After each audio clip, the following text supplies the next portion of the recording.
I mean, my mindset is that we want to build a mode that satisfies a lot of varied franchise players. I mean, we kind of just went into it now that I actually see franchise players as a coach, GM, owner, but also as an NFL player. They're living out a franchise experience as a player. That was Mr. Sean Graddy, executive producer for EA Sports and pretty much the face of Madden itself. That was his response when asked, what's the future of Madden 22 as far as franchise mode? Now listen, team, I have seen a lot of different emotions. A lot of people want gameplay to be fixed. A lot of people want presentation to be fixed. A lot of people want more in-depth scouting. It's all the same. We all want the same thing. But from what we've seen today, the reveal trailer, the deep dive video, and then if you haven't had a chance to really listen to this podcast, I will share with you the entirety of the podcast in this video.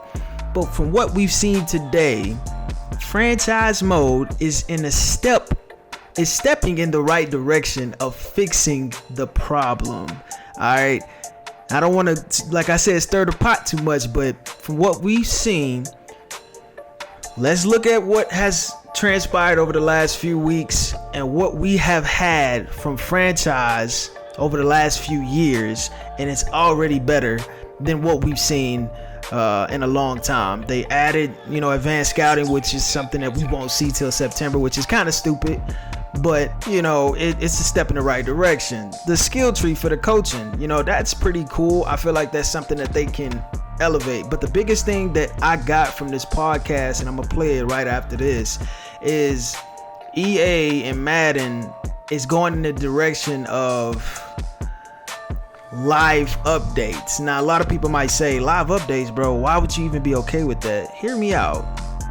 It gives us an opportunity as the community to fix something and them fixing it, or asking for something to be fixed and them fixing it post-launch. And I don't think there's anything wrong with that, as long as it actually gets resolved, right?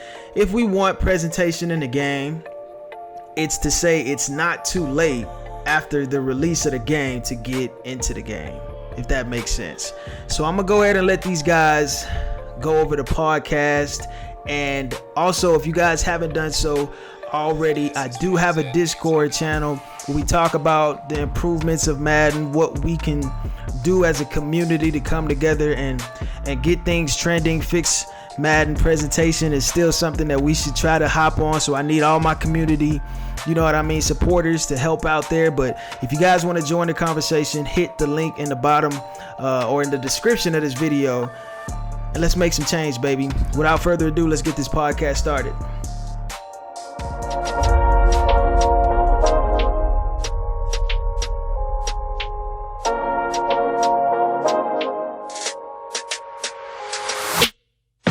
Hi, everybody, and welcome to the Making Madden podcast. I'm Tom Lischke, franchise producer, and with me is Andre Weingarten, franchise designer.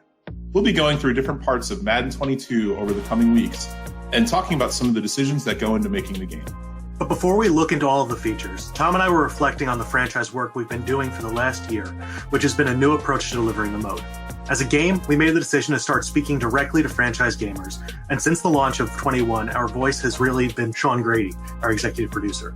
We thought it would be good to talk to Sean for a few minutes for this episode 0 for a recap on where we are and a look at where we're going next. So let's get into it. Sean, welcome and thanks for being our first guest. Gentlemen, thanks for having me. I'm excited to do this. Should be fun. Yeah, it should be a lot of fun. Yep. So first, let's talk a little bit about franchise and Madden 21's launch. We've had a lot of hard discussions, I think it's safe to say, about franchise in a really short period of time last year. And, I feel like we made some decisions and commitments that put us in a much stronger spot to deliver going forward. As EP, what were some of the things you felt were really important for us to tackle? I think the biggest thing, hopefully, that we've made clear over the course of this last year in Madden 21, that we've been saying a lot, and we'll repeat it here, is that Madden is a live service. And that simply means that the game that you get on day one is not the game that you get for the entirety of the year. That game on day one is always going to be a big moment in time. It's going to be a special, kind of kicking off all of our NFL seasons, which we love. But as I think we've shown in a big way across the entire game, and notably in franchise this past year, we're going to give you features throughout the calendar year. Some of them may be tied to NFL moments. Some of them just tied to things that you're asking for. I think the other thing is that we want our players to know that we are in fact listening, even if we may not always be on Twitter or whatever your platform is, Reddit, completely responding to every single question or piece of feedback. We are listening. We're certainly listening to those of you that give us good, constructive, positive feedback. We can tell that you love the game, your favorite mode, and you give us things to think about. And last year, one of the things that we had to think about was, did our franchise audience get enough of what they wanted at the start of the season? And I think clearly the answer to that was no. And so we delivered some more features throughout the year. So I think those are the two things that come to mind, is that we're a live service and that we're listening and reacting to some of our fan feedback. Yeah, there's a couple things to talk about with those. I think the change in how we're delivering franchise, there are parts of the game that have been more live service and things delivered through the course of the year in the past. Ultimate Team being a good example, where there's things for the gamers all year long.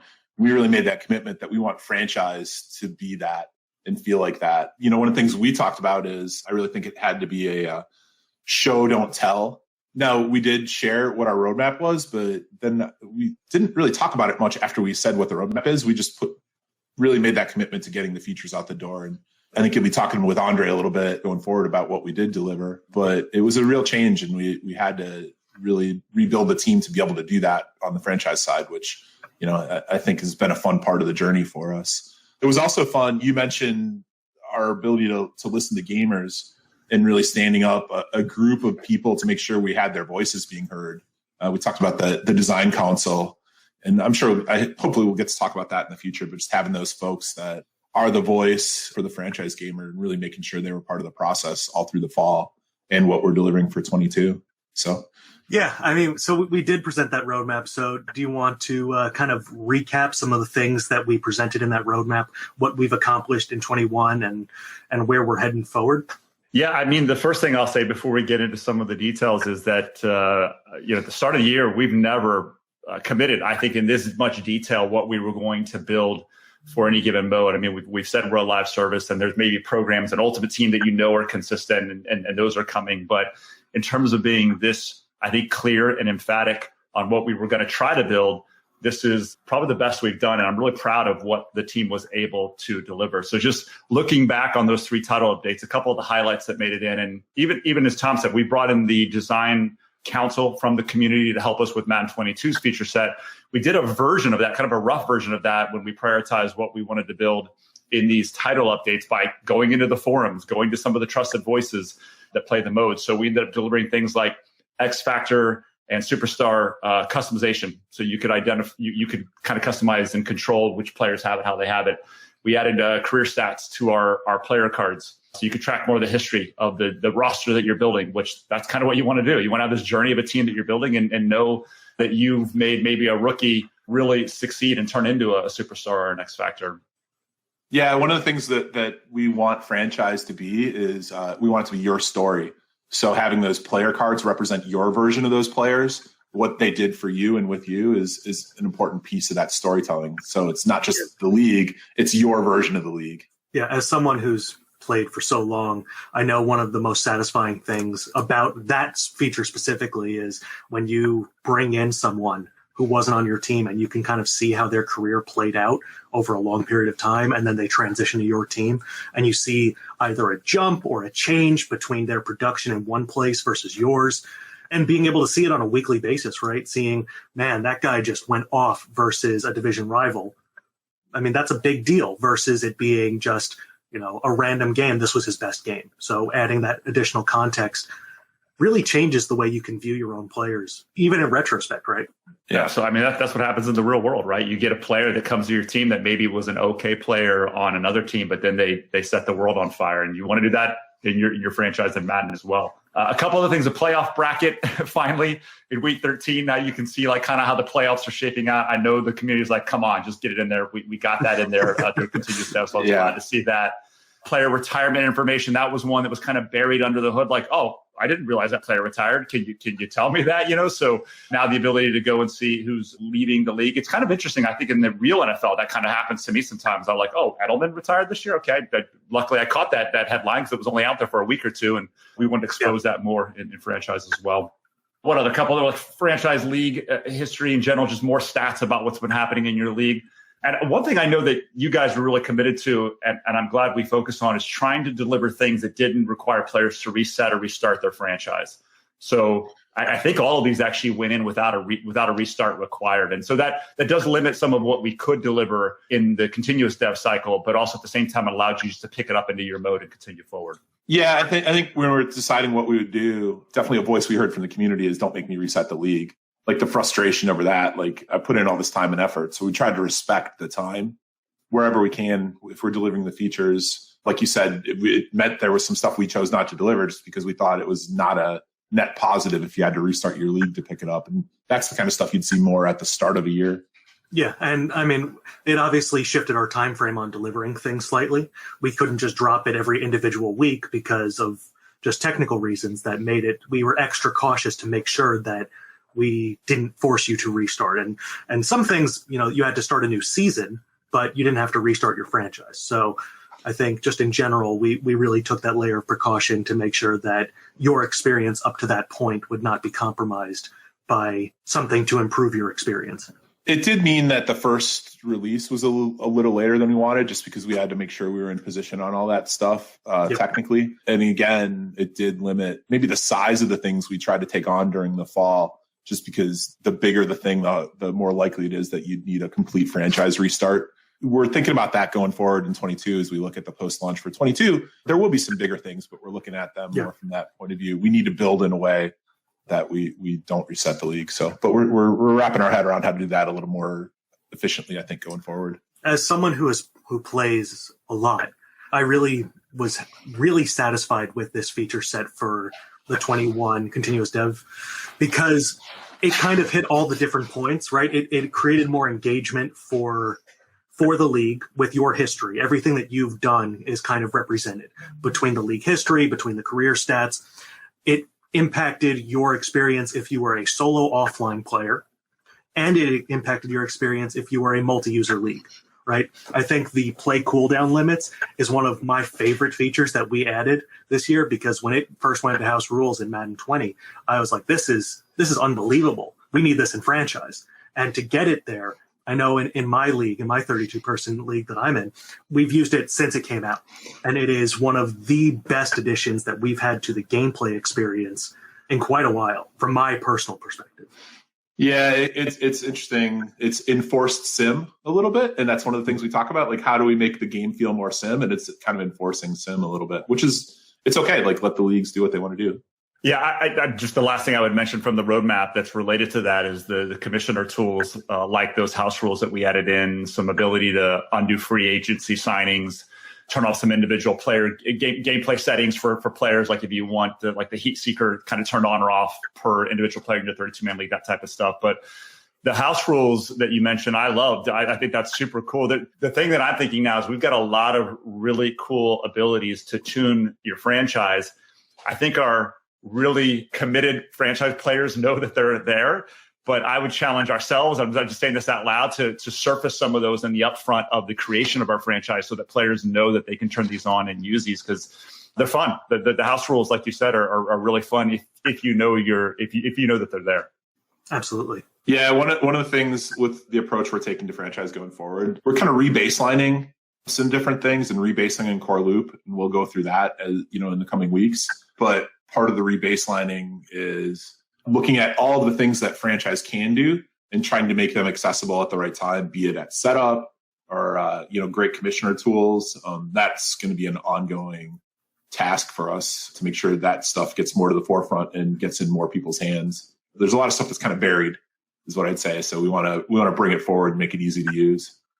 100%. Do you want to kind of go into what we're looking at for 22 now, just to take that next step forward now that we've kind of revisited what happened in 21 and everything that we delivered?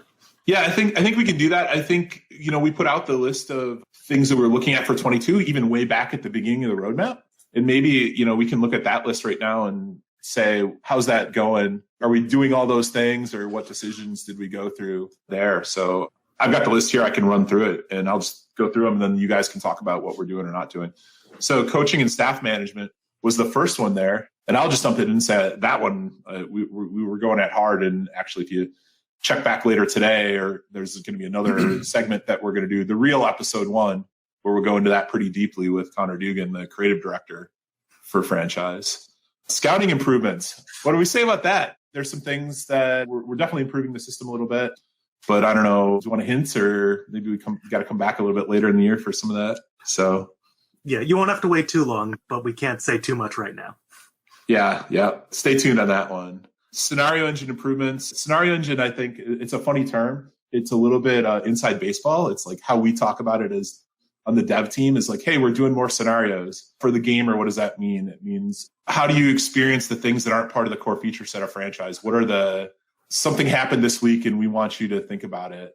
So I'm thinking dynamic season, right? Yeah. What gives the season its unique flavor? We'll be talking about that in the upcoming weeks for sure. So there's a lot there. One that's on this list that we talked about it and we said, well, let's hold up, is the chemistry system.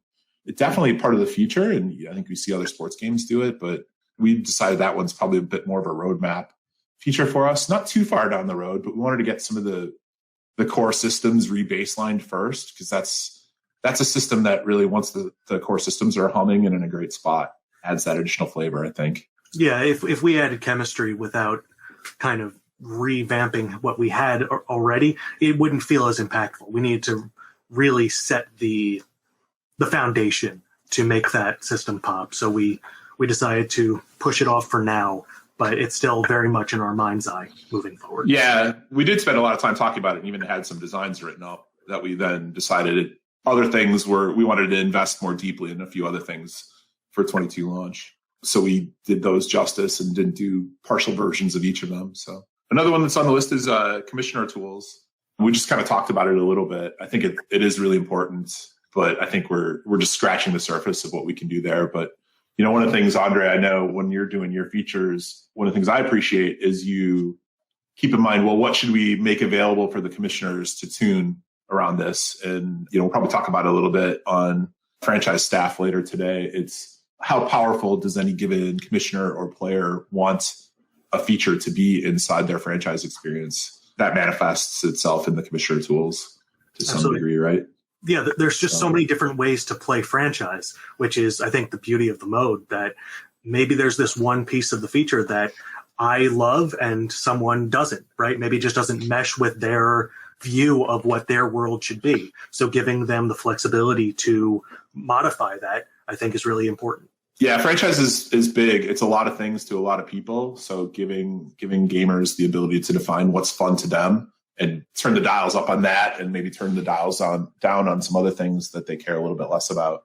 So I'll just throw out there one other thing we had talked about in our continuous dev roadmap was presentation updates for Super Bowl. That obviously didn't make it in, but it is something we're looking at for Madden 22. And really just presentation in general. I think it actually got a pretty big lift in Gen 5 last year, and we've continued to go down a similar path, but notably Super Bowl is getting a nice lift in presentation as well, which we know you guys were asking for. We saw some of the videos that came out last year, so we're on top of that. I also just want to throw out, like, my go-to in this list for Madden 22 that I'm really excited about as I've been playing it through development is the coaching and staff management. I think it adds another level of strategy that a lot of our audience that plays this mode is really going to appreciate. It gives you, I think, another style that you can lean into of who you want to be in terms of how you build your coaching staff and your player personnel. I'm a big Buccaneers fan, and I think the reason why we landed Tom Brady was because of our coaching staff and our general management staff. I mean, we had a roster too. Obviously, Brady wanted to play with that roster, but I think you can translate what they did as a coaching and a staffing into landing that free agency. And some of that now is kind of playable through this coaching and staff management system that you guys have built in franchise. So I'm excited about bringing that to life. Yeah, that's a big one. That is a big part of that rebaselining. Like it's a thing that came out in us talking to the gamers about what they wanted to see. And, if we were being honest, where franchise was and where they wanted it to be, the ability to really have input into your staff and how that translates into the power and uniqueness of the franchise. that's what we took to heart and really tried to build on top of and deliver this year. So I'm excited to talk about that one. Yeah, starting with you, the character, right? Coach mode is such a common way to play, the most common way to play franchise, that giving you as yourself the opportunity to really shape what you become and what your staff becomes. I mean, it seems like it's just a no-brainer to start there. So that's why we did. Well, you know what? Let's go. I'll share this. It's actually not the most common way to play, believe it or not, which is interesting. It has the most longevity. So the players that play it longer. So they're really engaged with the product. That's important. That's what we love. There's a lot of depth there, as you said, and a lot of different ways to play as a coach. But currently, the most popular way to play in terms of just coming through the front door to check it out is actually playing as a player, which is interesting. So are you including Face of the Franchise in play as a player? I am including Face of the Franchise. So I'm including both Face of the Franchise and the player. And I know some of our franchise fans right now is like, that's not franchise mode.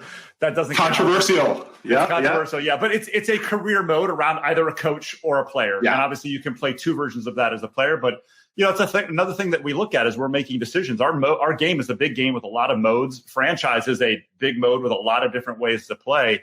And so when we're thinking about how to build the right feature set for our players, we do look at, okay, well, how do our players play? How many players are there? So I'm not saying at all that coach mode isn't super important. It is, but we actually have a lot of players that play just as a player too. They want that fantasy of just living the dream as an NFL player, both inside of core franchise and Face of the Franchise. Yeah, and I think that one of the things that when we look at what features we build, the golden path for the features is features that apply to coach mode, player mode, owner mode, et cetera, for now. And it does ask some questions about how should we think about all franchise a little differently going forward. And I won't pull at that particular thread in the sweater, or I'll end up with the whole sweater in my hands. But definitely discussions there for another day. So that's the roadmap. I mean, there's one other thing I wanted to call out. We talked about relocation branding assets were on the list. It's definitely on our roadmap. Again, when we go back to what's the thing we want to do first, we went into really looking at rebaselining the staff and rebaselining weekly strategy, which we'll talk about too. Right. There are a few things that are considered additive in general that enhance the experience, but might not be part of the core experience. And relocation is one of them. Like we really want it to be good and to be prominent, but at the same time, we have things that we have to prioritize first to make sure that every single time you load up franchise, X, Y, and Z is accounted for and is in the shape that we are proud of. Yeah, it's the branding and relocation is super exciting. We hear gamers, they want that. We want it too. We can look at other sports games that are doing that really well as examples that we should be striving for and will be in the future. I definitely feel confident in that. So we should probably move on to the last subject. And Sean, just wanted to give you a chance to talk about, from your perspective, what's next for franchise? Where do you see it going? Beyond Madden 22. Yeah, 22 and beyond. I mean, are you happy with the changes we've made? You talk about live service and that commitment. I do think, we talked about it a little earlier. It's a change in how we're kind of doing business around franchise. Yeah. And we kind of had that moment and had a lot of serious talks around launch last year. So maybe it's just, do you have any closing thoughts? Or? Yeah, I mean, my mindset is that we want to build a mode that satisfies a lot of varied franchise players. I mean, we kind of just went into it now that I actually see franchise players as a coach, GM, owner, but also as an NFL player. They're living out a franchise experience as a player. And, we look at even within the kind of more traditional coach, GM type of player, owner player, and say, okay, well, based on how they play the game, are we building the right feature sets for them? I think that's a little bit different lens than maybe we've looked at in the past. We've just built a feature set for franchise or whatever mode. And what I see for the future is like, let's start building more bespoke features based on the way players play, and then maybe give them some tools in the upfront part of the setting up of their franchise experience, or maybe guiding them through those tools, like asking them questions or immersing them in a conversation with the owner that establishes some settings that then makes the mode play the way that they already naturally play.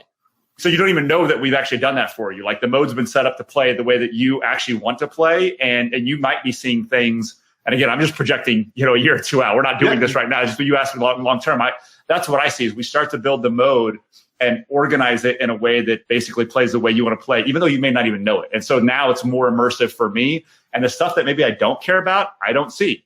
and the stuff that I really do care about gets surfaced in a way that's more compelling and interesting long term. Yeah, I think, and that's part of that philosophy discussion we've been having, which is if you look at franchise, what it's been and what was best in class, 10 or 15 years ago, it's got it.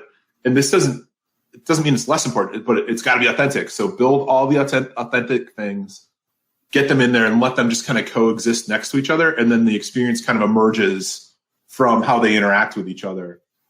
What we're doing right now is a little bit more, let's look at the gamers, how they want to play it, and make sure that the authenticity supports what they want to be doing. And the things that they consider fun and valuable, we bring to them. And the things that they show us through their play styles are less important. And there's a ton of different ways that we can kind of measure that or make our guesses. But we won't kind of burden them with, like, if you don't want to set hot dog prices, don't set hot dog prices. We're not going to make you lose power. One of the things that we'll get into in weekly strategy is, and that we heard when talking to gamers, is not everybody wants to go practice all the time between games, even though that's an authentic thing to do. So we basically said, you don't have to practice this. You don't lose anything if you don't go do the practice this year. If you just wanted to chain games together, that doesn't mean we won't let you go practice. It's just we're not tying power to that choice. So we're adding user choice to the authenticity. Because we have a long list of things that we want to add from an authenticity perspective. We put that together, and that's kind of helped driven us forward as well for our Madden 22 feature set and beyond in our planning. But at the same time, realism is as fun as you want it to be, right? Like that, dealing with maybe like a contract system. A lot of people don't want to deal with that, but there are a lot of people who do. So making sure that a system is built for both or all the subsets of people who are going to be playing our game and giving them that choice and flexibility has been, I think, the biggest philosophy shift and most important part of what we've been establishing over the past year and a half or so. Yeah, it's going to be fun to see how people react to those choices. Thank you. So I just want to say that I think that's one of the hardest challenges of game development is making sure that you build enough of the features for the wide spectrum of players. And I just want to acknowledge that here. We were actually having a bit of a conversation before the call about some of the gameplay in Gen 5 and how do I feel about it. And sometimes I have to separate myself as a Madden player from the broader Madden audience and how I think the broader Madden audience wants to play. And that's true in franchise. There's a lot of different ways to play franchises we've kind of hit today. And so we're trying to be thoughtful to build a feature set that maps to a wide range of features. And in some cases, really lean into some features that actually only map to a very specific type of franchise players. But I think that's the direction of where we can go is being more thoughtful in that space. Yeah, I think we've taken the first step. But again, we'll know on launch day, did we achieve it or not? And is that direction the right thing? I'm hopeful. We've had a lot of fun and a lot of great conversations about it. So going forward, I think I'm excited to see what we deliver. Is there anything else you want to say before we wrap up, Sean? I appreciate you jumping on the call with us today. Enjoyed the conversation. There's more to come. I think this is going to be a great forum to share what we're doing, what we're thinking, and reacting to feedback as the season unfolds. So thanks for having me, guys. Yep, our pleasure. So thanks for joining us, and thanks to everybody for tuning in. Look out for the actual episode 1, where Andre and I are going to talk with creative director Connor Dugan about one of the beefy new franchise features, franchise staff. Join us next time for more Making Madden.